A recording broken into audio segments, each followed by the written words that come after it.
이 시간 우리에게 주시는 하나님의 말씀은 로마서 9장입니다. 로마서 9장 우리 1절부터 3절까지입니다. 오늘은 이 광복 76주년이 되는 아주 뜻깊은 주일입니다. 1910년 8월 22일 대한제국의 내각 총리 대신 혹시 누군지 아십니까? 이완용입니다. 내각 총리 대신 이완용과 제3대 한국 통감인 데라우치 마사타케가 우리 주권을 일본에 송두리째 넘겨주는 이 한일 합방 문서에 조인을 하고 그 8월 29일에는 이를 공포함으로써 이 조선 왕조는 27대에 519년 만에 멸망하고 일본의 식민지가 되어버렸습니다. 그 후 우리 민족 이 36년간의 이 역사는 정말 우울하고 아프고 불행한 이 역사였습니다. 자, 일본은 이 국모인 명성 황후를 죽이고 또 왕을 폐위시킨 이후에 일본 천황에게 충성을 맹세케 합니다. 우리 말, 우리 언어를 빼앗아가고 우리의 이름도 빼앗아갑니다. 젊은 남자는 징용으로 전쟁터에 끌려가고 여자들은 종군 위안부로 잡혀가고 농부들이 지은 곡물은 전쟁용 군수물자로 공출해 갑니다. 여러분 한번 따라해 볼까요? 나라 없이 개인 없고 나라 없이 교회 없고 나라 없이 가정도 없습니다.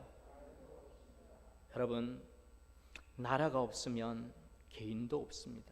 나라가 없으면 교회도 바로 설 수가 없습니다. 나라가 없으면 가정을 이룰 수가 없습니다.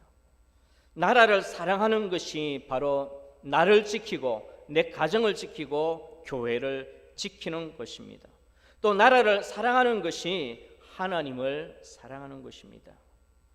76년 전 우리가 찾은 이 독립, 이 광복은 그냥 얻은 것이 아닙니다.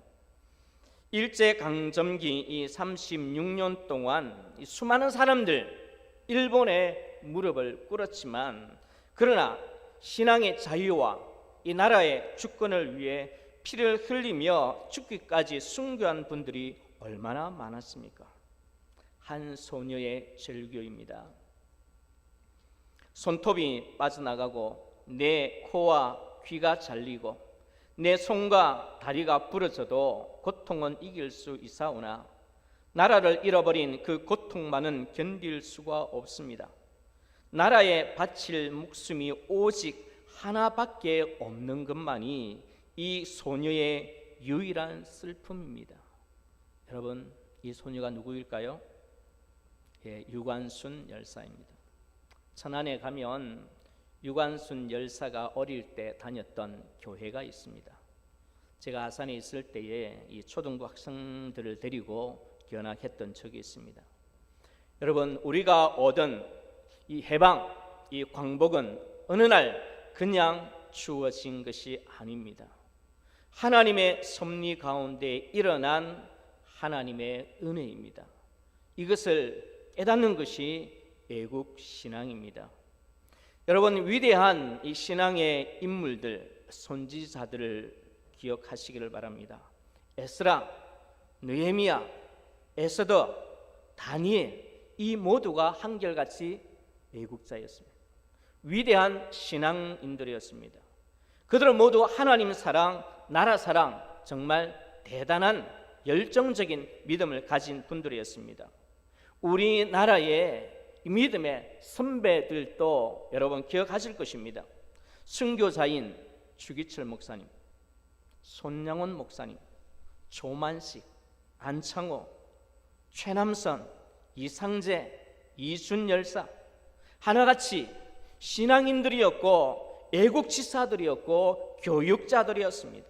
젊은이들의 신앙과 이 개화에 힘쓰신 분들이었습니다.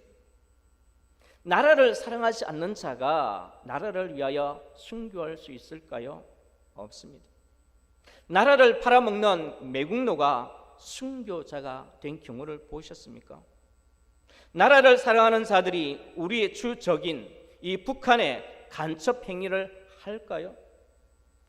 간첩 행위를 하는 자들이 국민의 생명과 자유, 행복, 인권을 위하여 목숨을 바칠까요?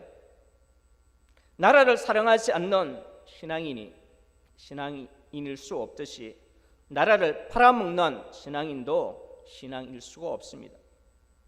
마찬가지로 교회를 사랑하지 않는 신앙인이라 부를 수 없듯이 교회를 팔아먹는 신앙인도 교인이라 부를 수가 없습니다.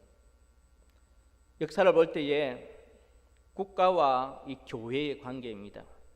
국가가 교회를 탄압할 때 그 정권이 오래 가지 못했습니다.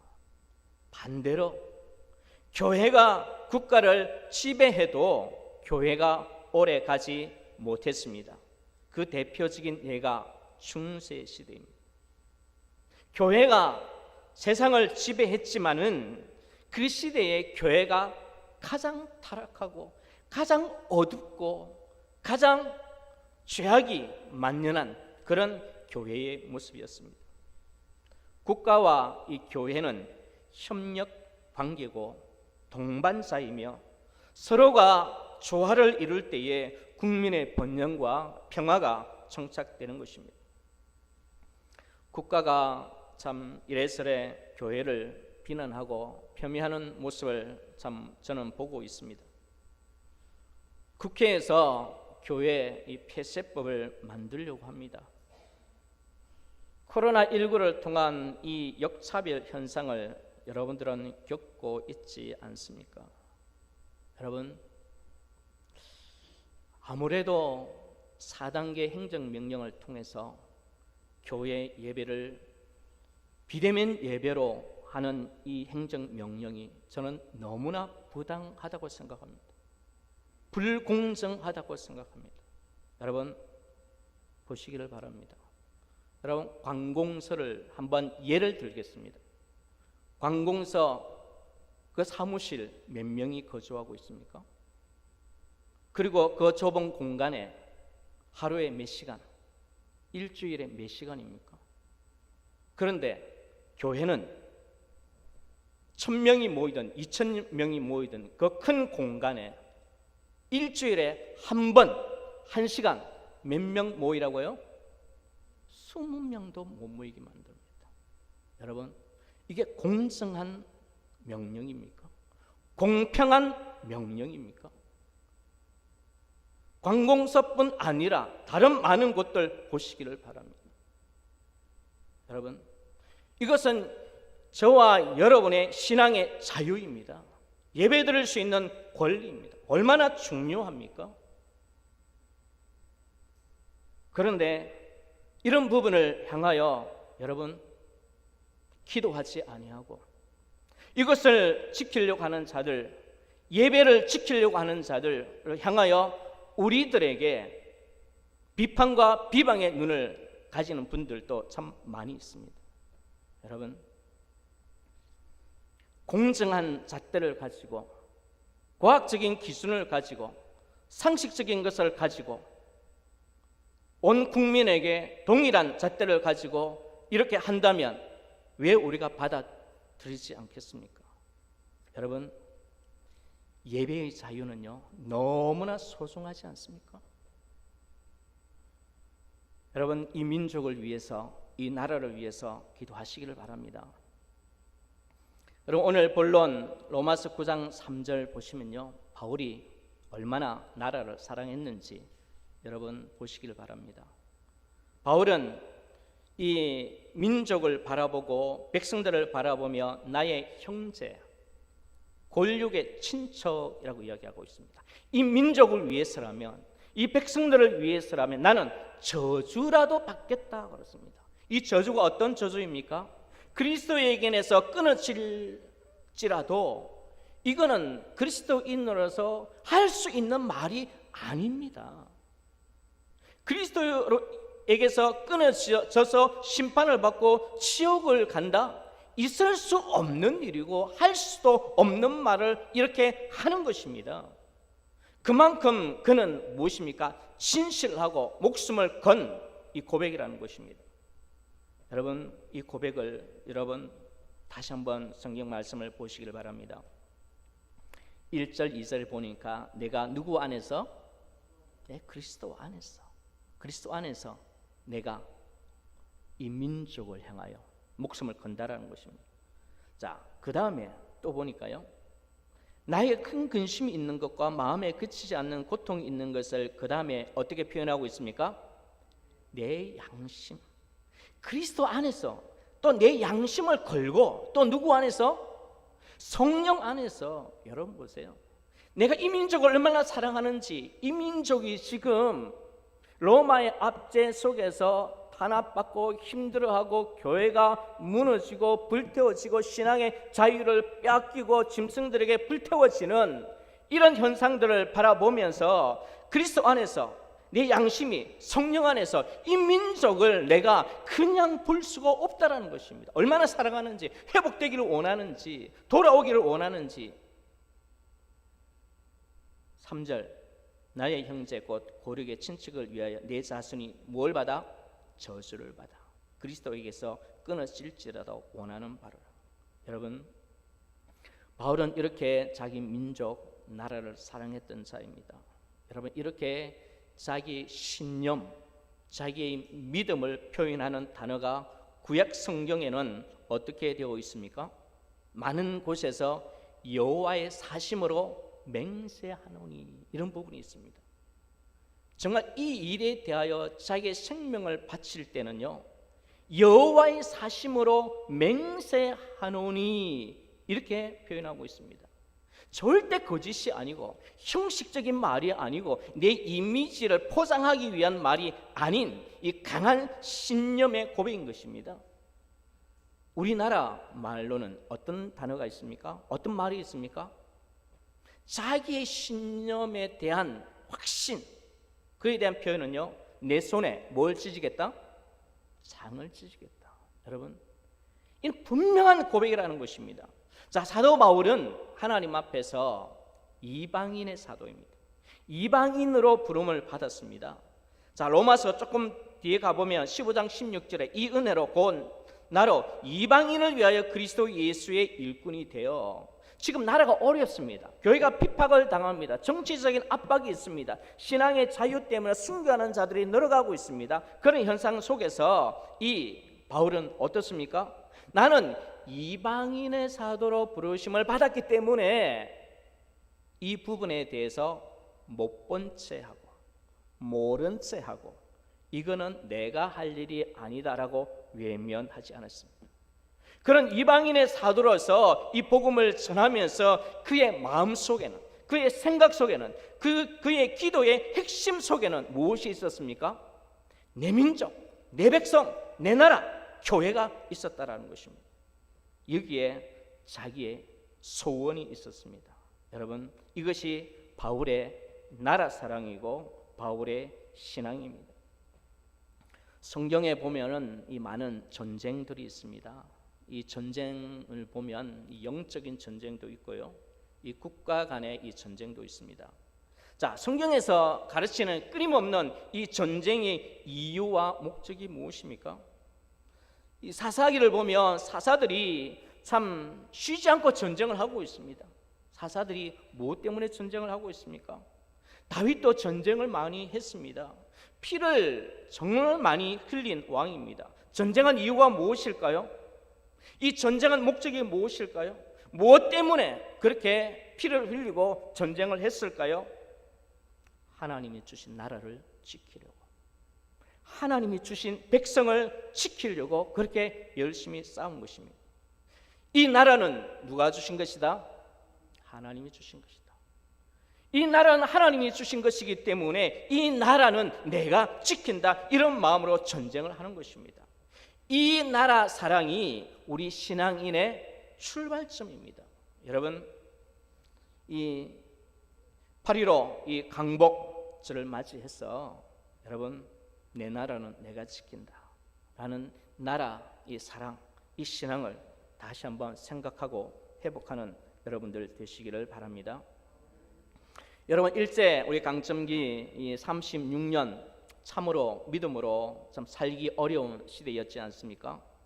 자, 예배 드리기 전에 천황을 향해 절을 강요했습니다. 제가 중학교 때에 홍제 중학교를 다녔습니다. 거기는 동국 이 대학교 부속 중학교였습니다. 자, 아침에 수업하기 전에 뭘 하는지 아십니까? 다 일어납니다. 그리고 뒤를 향하여 돌아봅니다. 뒤에 벽 위에 무엇이 걸려 있을까요? 네, 불상이 걸려 있습니다. 그 불상을 향하여 마하반야 한번 반야심경 외우고 그렇게 공부했습니다. 그런데 그때 제가 그 자리에서 일어났을까요? 안 일어났습니다. 여러분, 그러면 선생님들은 저를 어떻게 봤을까요? 참 싫은 소리 많이 들었습니다. 물론 그렇지 않은 분들도 있었습니다. 제 신앙을 존중해 주는 분들도 있었습니다. 그런데 이 일제 강점기 36년은 천황을 향해 저를 강요했습니다. 예배드리기 전에 이렇게 하지 않는 사람은 잡아갔습니다. 가두었습니다. 때로는 죽였습니다. 모세오경과 이 요한계시록을 읽지 못하도록 했습니다. 왜 모세오경을 읽지 못하도록 했을까요? 모세오경 속에서는 하나님이 이 모든 것을 다스리시는 신이다라는 것입니다. 역사의 주인이라는 것입니다. 그것을 부정하는 것입니다. 읽지 말라는 것입니다. 요한계시록은 무엇입니까? 로마의 압제에 있었던 이스라엘 백성들, 유대인들, 기독교인들에게 이 요한이 앞일에 대하여 하나님의 통치에 대하여 소망을 주는, 자유를 주는, 하나님의 마지막 심판을 주는 그런 메시지이지 않습니까?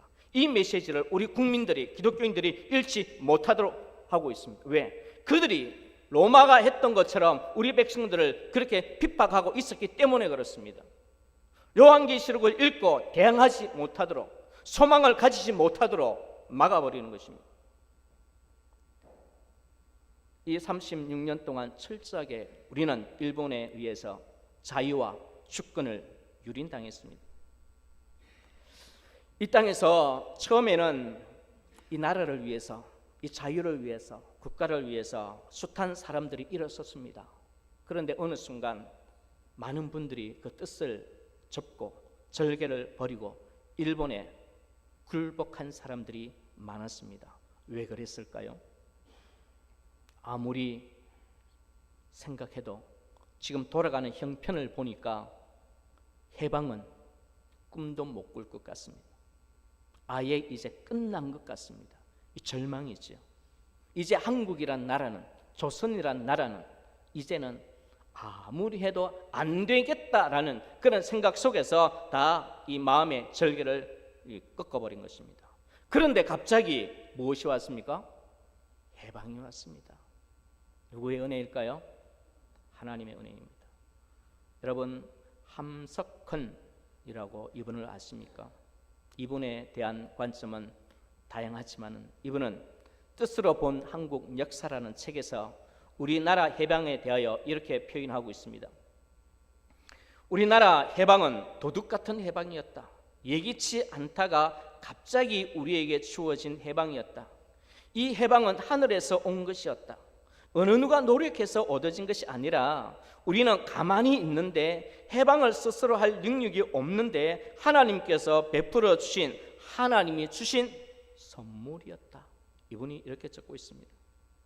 일제의 핍박 속에 이 36년간이라는 이 기나긴 세월을 보내면서 모든 것을 다 빼앗기고 도저히 일어나지 않을 것 같은 이 민족의 해방을 바라보면서 하나님의 은혜가 아니면 도저히 설명할 수 없다라고 이분은 보고 있습니다.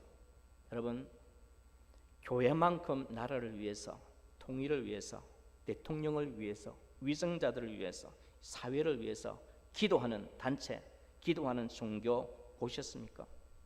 교회, 어느 교회든지 공통기도 제목 보면 순서는 첫 번째는 아니더라도 항상 나라와 민족, 위생자들을 위해서 기도하고 있지 않습니까? 여러분, 어떤 한 분이 자기 개인 기도실 앞에 이런 말을 딱 적었습니다. 조국이여 안심하라. 내가 기도하고 있다. 여러분, 누가 기도했을까요? 어떤 분일까요? 이 사람은 또 이렇게 기도하고 있습니다. 사랑이 많으신 하나님, 이 나라를 버리지 말아 주십시오. 36년이란 기나긴 세월을 남의 나라 식민지로 당해내기 어려운 무한한 압박을 받아온 가난한 하나님의 종입니다. 이제 해방된 이 나라는 실로 해야 될 일이 많습니다. 그리고 그는요, 조국의 광복과 독립으로 이 조선 독립의 이 선봉장이 되겠다는 이 꿈 대신에 작은 일이 큰 일임을 알고 총 대신 삽을 들었던 분입니다. 40여 명의 농부들에게 영농 기술을 가르쳐 주었고, 경기도 광주에 가난 농장을 설립하고 가난 농군 학교를 시작했습니다. 이분의 이름 누구지요? 예, 김용기 장로입니다. 그의 기도실 방 앞에 조국이여 안심하라. 누가 기도하고 있다? 내가 기도하고 있다. 여러분, 이런 기도를 하는 축정교회 성도님들 되시기를 바랍니다. 우리가 지금 조국을 위해서, 나라를 위해서 기도해야 될 영역이 또 있습니다. 여러분, 북한 정권은 2005년부터 지금까지 세계에서 기독교를 박해하는 국가 1위입니다. 여러분, 우리나라가 발표한 것이 아니고 세계에서 발표한 겁니다. 기독교를 박해하는 국가 몇 위라고요? 1위. 전 세계에 유례없는 이 김일성, 김정일, 김정은에 이르기까지 이 3대 세습을 하고 있습니다. 이 평양의 이 김정은, 이 북한은요, 스탈린처럼, 히틀러처럼 그렇게 지배하고 있습니다. 지금 이 시간에도 북한 우리 민족들을, 백성들을 총으로 죽이고, 어떤 때는 보니까 총으로 마음에 안 돼 대포로 쏘더라고요. 굶겨 죽이고 때려 죽이고 겨울에는 얼어 죽이고 수용소로 보내어 짐승처럼 일만 시키다가 죽이고 있습니다. 그 중에 기독교인들이 수만 명이 있고요. 부모와 함께 수용소에 아이들은 그냥 부모의 잘못으로 아이들까지 그냥 수용소로 보내버립니다.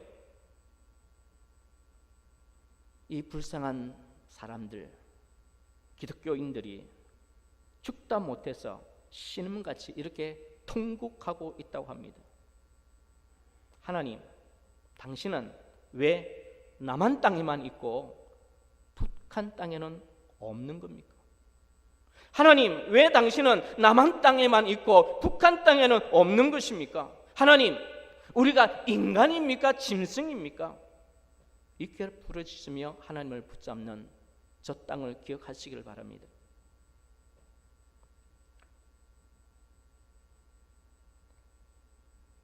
오늘 우리는 이 도시를, 이 지역을 가슴에 안고, 이 나라를 가슴에 안고, 저 북녘 땅을 가슴에 안고 기도해야 될 자들입니다.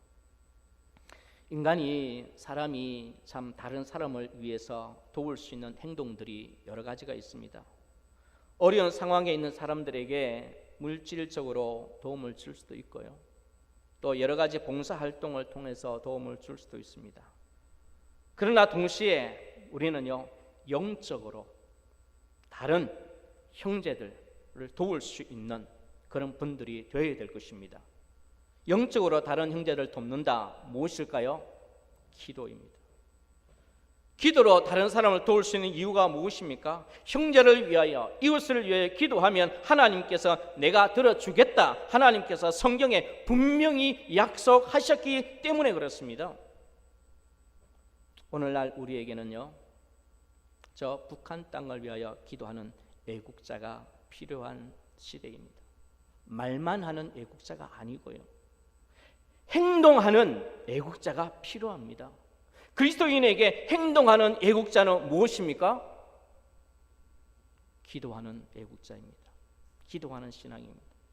여러분, 기도의 순서 가장 기초적인 것입니다. 첫 번째는 뭐죠? 하나님을 위해서 기도하는 거고요. 두 번째는 누구요? 이웃을 위해서 기도하고, 세 번째는 나라를 위해서 기도하는 겁니다. 이런 중동 지역에서 현자라고 불리는 이 파리드라는 분이 있었습니다. 그때의 왕이 누구였느냐면 이 아크바르 왕이라는 왕인데요. 이 왕의 어떤 별명이 기도의 왕, 이런 소문이 났습니다. 이 아크바르 왕은 기도의 왕이다. 그래서 이 파리드라는 사람이 그 왕을 한번 만나고 싶어서 찾아갔습니다. 아니나 다를까 그날에도 이 왕은 자기 기도실에서 기도하고 있는 중입니다. 방문 앞에 왕은 기도 중입니다 걸려 있습니다. 그리고 왕이 나오는 것을 기다렸습니다. 이제 기도를 끝나고 왕이 나오자 이 파리드가 묻습니다. 왕께서는 무슨 기도를 하셨습니까? 라고 했을 때에 왕이, 나는 하나님 앞에 세 가지를 기도하여서, 첫 번째 성공을 위해서, 두 번째는 부를 위해서, 세 번째는 장수를 위해서 기도했습니다. 자, 이 말을 들은 파리드가 왕에게 인사를 하는 둥 마는 둥 그냥 궁을 빠져나와 버렸습니다.